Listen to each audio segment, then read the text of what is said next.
गिरगिट। हाथ में बंडल थामे पुलिस इंस्पेक्टर ओचू मिला नया ओवरकोट पहने हुए बाजार के चौराहे से गुजरा। उसके पीछे अपने हाथों में जब्त की गई झरपेरियों की टोकरी उठाए लाल बालों वाला सिपाही चला आ रहा था। चारों ओर खामोशी थी। चौराहे पर किसी आदमी का निशान तक नहीं था। दुकानों के खुले दरवाजे भूखे जबरों की तरह भगवान की इस सृष्टि को उदास निगाहों से ताक रहे थे। कोई भिखारी तक उनके आसपास नहीं दिख रहा था। सहसा ओचू मिलाव के कानों में एक आवाज गूंजी, तो तू काटेगा, तू शैतान कहीं का। ओ छोकरो, इसे जाने मत दो। इन दिनों काट खाना मना है। पकड़ लो इस कुत्ते को। आह! तब किसी कुत्ते के किकियाने की आवाज सुनाई दी। ओचू मिलाव ने उस आवाज की दिशा में घूमकर घूरा और पाया कि एक व्यापारी पीचूगिन के काठ गोदाम में से एक कुत्ता 3 टांगों के बल पर रेंगता चला आ रहा है। छींट की कलफ लगी कमीज और बिना बटन की ओवरकोट पहने हुए एक व्यक्ति कुत्ते के पीछे दौड़ रहा था। गिरते पड़ते उसने कुत्ते को पिछली टांग से पकड़ लिया। फिर कुत्ते का किकियाना और एक चीख, मत जाने दो, दोबारा सुनाई दी। दुकान में ऊँघते हुए चेहरे बाहर झांके और देखते ही देखते जैसे जमीन फाड़कर निकल आई एक भीड़ काठ गोदाम को घेर कर खड़ी हो गई। हुजूर, यह तो जन शांति भंग हो जाने जैसा कुछ दिख रहा है, सिपाही ने कहा। ओचू मिलाव मुड़ा और भीड़ की तरफ चल दिया। उसने काठ गोदाम के पास बटन विहीन बास्केट धारण किए हुए उस आदमी को देखा जो अपना दायां हाथ उठाए वहां मौजूद था तथा उपस्थित लोगों को अपनी लहूलुहान उंगली दिखा रहा था।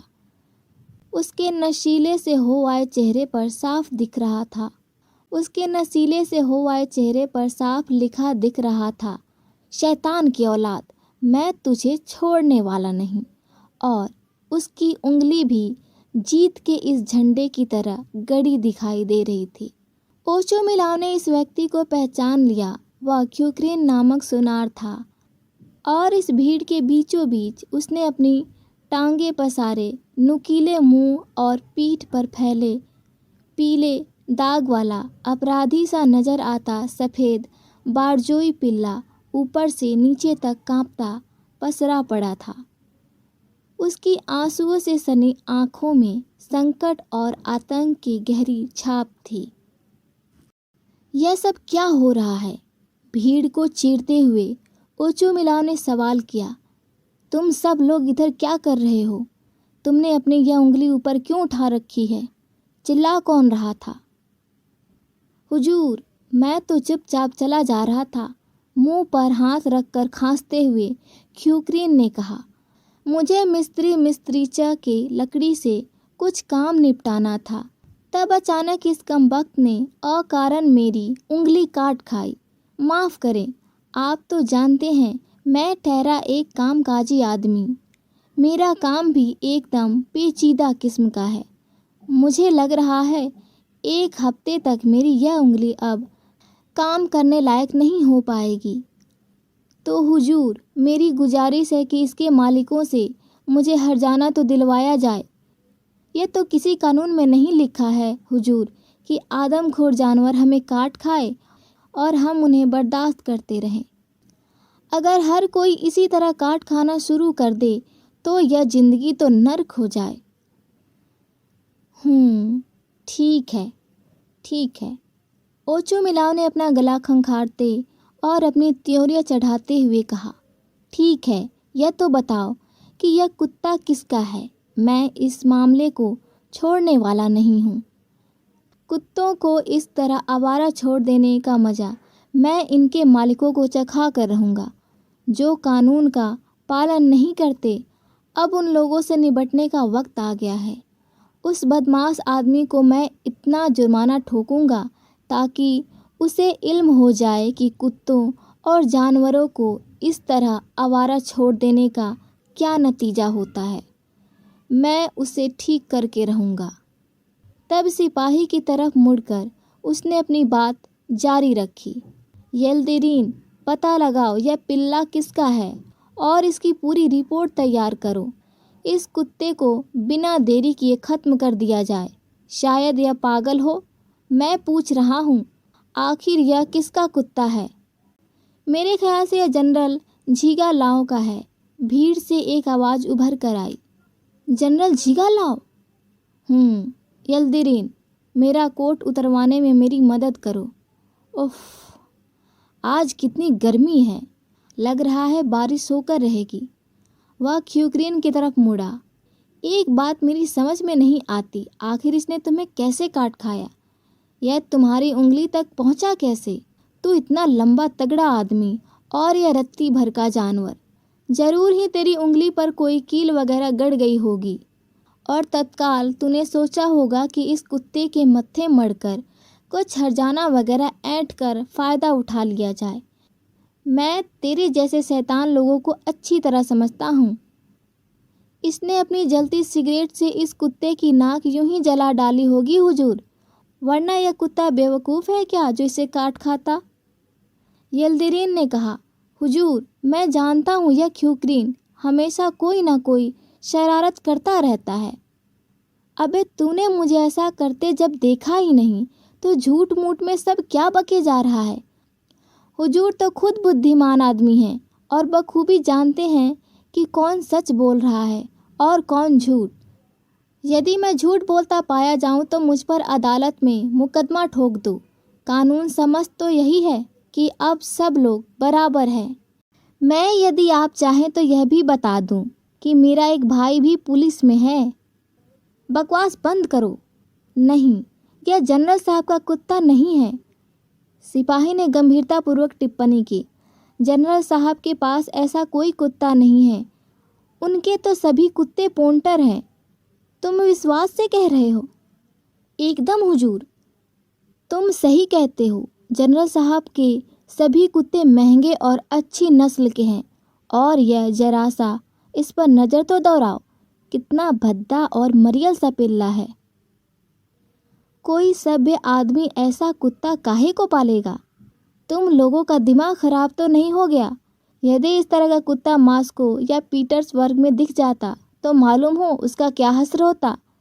तब कानून की परवाह किए बगैर इसकी छुट्टी कर दी जाती। तुझे इसने काट खाया है तो प्यारे एक बात गांठ बांध ले, इसे ऐसे मत छोड़ देना। इसे हर हालत में मज़ा चखवाया जाना जरूरी है। ऐसे वक्त में शायद यह जनरल साहब का ही कुत्ता है। गंभीरता से सोचते हुए सिपाही ने कहा, इसे देख लेने भर से तो नहीं कहा जा सकता कि यह उनका नहीं है। कल ही मैंने बिल्कुल इसी तरह का एक कुत्ता उनके आंगन में देखा था। हाँ, ये जनरल साहब का ही है। भीड़ में से एक आवाज़ उभर कर आई। यल्दीरीन, मेरा कोट पहन लेने में ज़रा मेरी मदद करो। मुझे इस हवा से ठंड लगने लगी है। इस कुत्ते को जनरल साहब के पास ले जाओ और पता लगाओ कि क्या यह उन्हीं का कुत्ता तो नहीं है। उनसे कहना कि यह मुझे मिला और मैंने इसे वापस उनके पास भेजा है, और उनसे यह भी विनती करना कि वे इसे गली में चले आने से रोकें। लगता है कि यह काफ़ी महंगा प्राणी है और यदि हाँ, हर गुंडा बदमाश इसके नाक में जलती सिगरेट घुसेरने लगे तो यह तो तबाही हो जाएगा। तुम्हें मालूम है कुत्ता कितना नाजुक प्राणी है? और तू अपना हाथ नीचे कर बे, गधा कहीं का। अपनी इस भद्दी उंगली को दिखाना बंद कर। यह सब तेरी अपनी गलती है। उधर देखो, जनरल साहब का बावर्ची आ रहा है। जरा उससे पता लगाते हैं। ओ प्रोखोर, इधर आना भाई। इस कुत्ते को तो पहचानो। क्या यह तुम्हारे यहाँ का है? एक बार फिर तो कहो। इस तरह का पिल्ला तो हमने कई जिंदगियों में नहीं देखा होगा। अब अधिक जांचने की ज़रूरत नहीं है, ओचो मिलाव ने कहा। यह आवारा कुत्ता है। इसके बारे में इधर खड़े होकर चर्चा करने की ज़रूरत नहीं है। मैं तुमसे पहले ही कह चुका हूँ कि यह आवारा है तो है, इसे मार डालो और सारा किस्सा खत्म। यह हमारा नहीं है, प्रोखोर ने आगे कहा। यह तो जनरल साहब के भाई का है, जो थोड़ी देर पहले इधर पधारे हैं। अपने जनरल साहब को बारजोयस नस्ल के कुत्तों में कोई दिलचस्पी नहीं है, पर उनके भाई को यही नस्ल पसंद है। क्या क्या जनरल साहब के भाई साहब पधार चुके हैं? वाल्दिमीर इवानिच आह्लाद से सन्नाए अपने चेहरे को समेटते हुए ओचो मिलाव ने हैरानी के भाव प्रदर्शन के साथ कहा, कितना अद्भुत संयोग रहा, और मुझे मालूम तक नहीं। अभी कुछ दिन रुकेंगे? हाँ, यह सही है। तनिक सोचो, वे अपने भाई से मिलने पधारे हैं और मैं इतना भी नहीं जानता, तो यह उनका कुत्ता है। बहुत खुशी हुई। इसे ले जाइए, यह तो अति सुंदर डॉगी है। यह इसकी उंगली पर झपट पड़ा था। हाँ हाँ, बस बस, अब कांपना बंद कर भाई। गर गर। नन्हा सा शैतान गुस्से में है। बहुत खूबसूरत पिल्ला है। प्रोखोर ने कुत्ते को संभाल कर काठ गोदाम से बाहर चला गया। भीड़ ख्यूग्रीन की हालत पर हंसती। मैं तुझे अभी ठीक करता हूँ। ओचो मिलाव ने उसे धमकाया और अपने लंबे चोंगे को शरीर पर डालता हुआ बाजार के उस चौराहे को काटकर अपने रास्ते पर चला गया।